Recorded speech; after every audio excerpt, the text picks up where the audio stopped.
اب میں ایک عملی سوال کہہ رہا تھا کہ اس میں ایک بڑا عملی سوال ہے، میں کیا کروں؟ میں ایک ایسے ماحول میں رہ رہا ہوں جس میں اللہ کا دین غالب نہیں ہے۔ میں نماز پڑھ رہا ہوں، روزہ رکھ رہا ہوں، میں شراب نہیں پیتا، میں سور نہیں کھاتا، چلو میں نے اپنا اکاؤنٹ جو ہے بینک میں جو ہے کرنٹ اکاؤنٹ رکھا ہوا ہے، میں نے کوئی سود نہیں لیا، میں سود لینا چاہتا ہوں، کیا کروں؟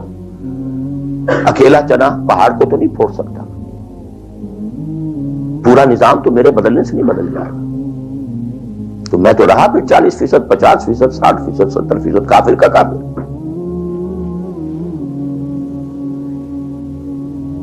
تو واسطے وے آؤٹ، واسطے مخرج۔ بڑی پیاری حدیث ہے وہ جس میں یہ الفاظ آتے ہیں،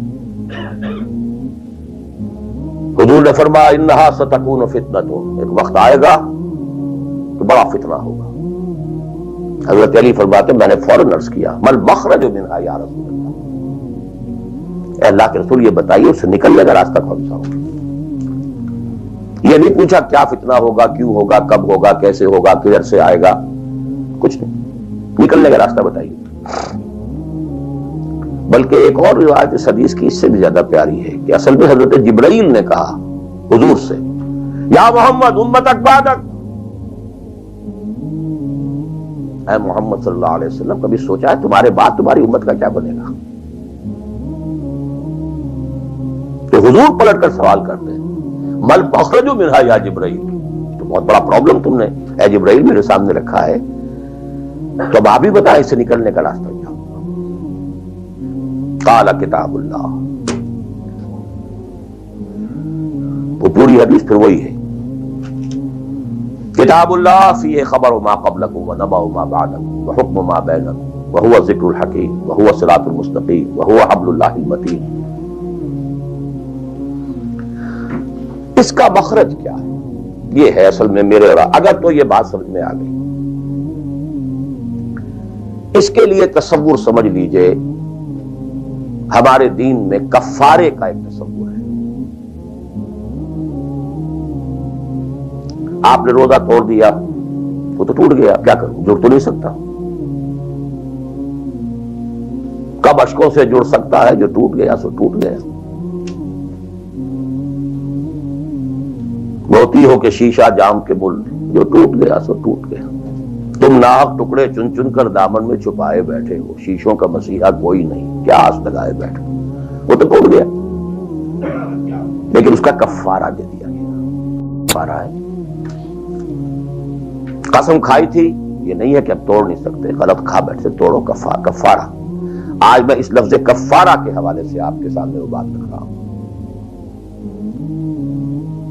اب مجھے اللہ نے پیدا کر دیا اس دور میں، کسی کو ہندوستان میں پیدا کیا، کسی کو انگلستان میں کیا ہے، کسی کو امریکہ میں کیا ہے، کسی کو پاکستان میں کیا ہے، کچھ کو پاکستان پہنچا دیا ہے چاہے زبردستی چاہے اپنی مرضی سے، کسی کو یہاں پہنچا دیا ہے چاہے کسی بھی نیت اور کسی بھی ارادے سے، لیکن اب ہے کہیں ہے، کیا کریں؟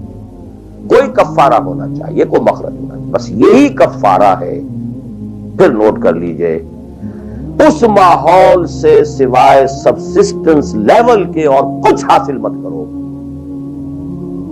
اور اس سبسسٹنس لیول پر بھی جو کچھ تم نے کھایا پیا ہے اور سانس لیا ہے، جو انرجی کریٹ ہوئی ہے، اس کا میکسیمم اس جہاد میں صرف کر دو کہ اس نظام کو بدلو۔ تمہاری یہ جد و جہد، تمہاری یہ کوشش کفارہ بن جائے گی اس کا۔ معذرۃ الی ربکم، معذرت پیش کر سکو گے اللہ کے۔ اے اللہ میں نے اس نظام کے ساتھ ریکنسائل نہیں کیا، اے اللہ میں نے اپنی توانائیوں اور اپنی محنتوں سے نہ اپنے لیے کوئی جاگیر بنائی نہ اپنے لیے جائیداد بنائی، اے اللہ میں کوئی دولت چھوڑ کر نہیں مرا، اے اللہ میں نے اپنے بچوں کو بھی اسی کام کے لیے لگا دیا تھا، میں نے ان کی دنیا سے بڑھ کر ان کی عاقبت کی فکر کی ہے، نہیں کر سکا، آگے کچھ نہیں ہو سکا تو میں بے بس ہوں۔ حضرت نوح بھی تو بے بس تھے، کیا کر گئے؟ لیکن اگر کسی بھی درجے میں ریکنسیلیشن ہے، کمپیٹیبلٹی ہے، اس کو آپ نے ایکسپٹ کر لیا ہے، اس میں پھلنے پھولنے اور پھیلنے کا بندوبست کر رہے ہیں، you are doomed. Everything will be multiplied by a big zero and will become a zero. یہ ہے جو میں سمجھا.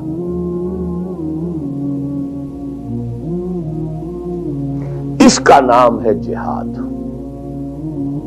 Constant friction, constant struggle. جان مال، ان صلاتی و نسکی و محیایا و مماتی للہ رب العالمین. میری زندگی کا مقصد تیرے دین کی سرفراز ہے. میرا دل برماہی نہیں آیا،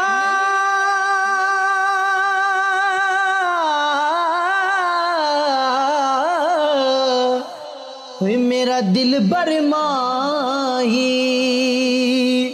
ایویں بولنا جھوٹے آکاں،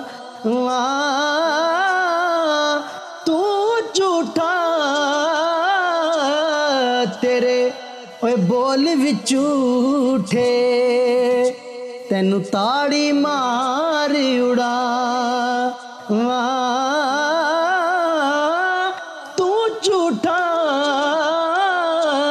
تیرے بول وچ جھوٹے.